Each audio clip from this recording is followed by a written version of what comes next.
കുറച്ച് നാളുകൾക്ക് മുമ്പ് ഞാൻ നാൽപ്പാമരാതി ഓയിലിൻ്റെ ഒരു വീഡിയോ ചെയ്തിട്ടുണ്ടായിരുന്നു. അക്കൂട്ടത്തിൽ തന്നെ ഈ ഒരു ഹെയർ ഓയിലിൻ്റെ കാര്യം ഞാൻ മെൻഷൻ ചെയ്തിട്ടുണ്ടായിരുന്നു.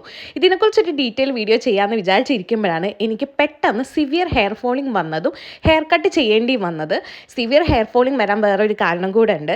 ഞാൻ തൈറോയിഡ് ഇല്ലാത്ത ഒരാളായിരുന്നു. പ്രഗ്നൻസി സമയത്ത് എനിക്ക് തൈറോയിഡ് വന്നു. സോ പെട്ടെന്നുള്ള ഒരു ഹോർമോണൽ ചേഞ്ചസ് കാര്യങ്ങളൊക്കെ കൊണ്ട് നല്ല ഹെയർ ഫോളിങ് ഉണ്ടായി. പക്ഷേ ആ ഒരു സമയത്തും അത് പ്രിവെൻറ്റ് ചെയ്യാൻ എന്നെ ഒരുപാട് ഹെൽപ്പ് ചെയ്തൊരു ഓയിലാട്ടോ. ഞാനിതെൻ്റെ കുട്ടിക്കാലം മുതൽ യൂസ് ചെയ്യുന്നതാണ്. ഇതിൽ അടങ്ങിയിട്ടുള്ളത് കംപ്ലീറ്റ് മെഡിസിനൽ പ്രോപ്പർട്ടീസാണ്. അത് നിങ്ങൾക്ക് ഇതിൽ കാണാൻ പറ്റും. നമ്മളുടെ ഹെയർ ഗ്രോത്തിന് വേണ്ടിയിട്ടുള്ള എല്ലാ മെഡിസിനൽ പ്രോപ്പർട്ടീസും ഇതിൽ അടങ്ങിയിട്ടുണ്ട്. ട്വൈസ് ഇൻ എ വീക്ക് നിങ്ങളിത് സ്കാൽപ്പിൽ അപ്ലൈ ചെയ്തിട്ട് ഒരു 30 മിനിറ്റ്സ് മുടിയിൽ റെസ്റ്റ് ചെയ്യാൻ വെക്കുകയാണെന്നുണ്ടെങ്കിൽ അത്യാവശ്യം നല്ല റിസൾട്ട് ഉണ്ടാകും.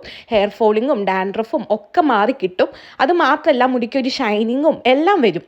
എൻ്റെ ഹെയറിൻ്റെ തിക്നെസ് ഇത്രയും നാളായിട്ടും എനിക്ക് ഈ ഒരു ഓയിൽ യൂസ് ചെയ്തിട്ട് മാത്രമാണ് മെയിൻറ്റെയിൻ ചെയ്യാൻ പറ്റിയിട്ടുള്ളത്. സോ ഇതെൻ്റെ ഒരു ജെന്യുവിൻ റിവ്യൂ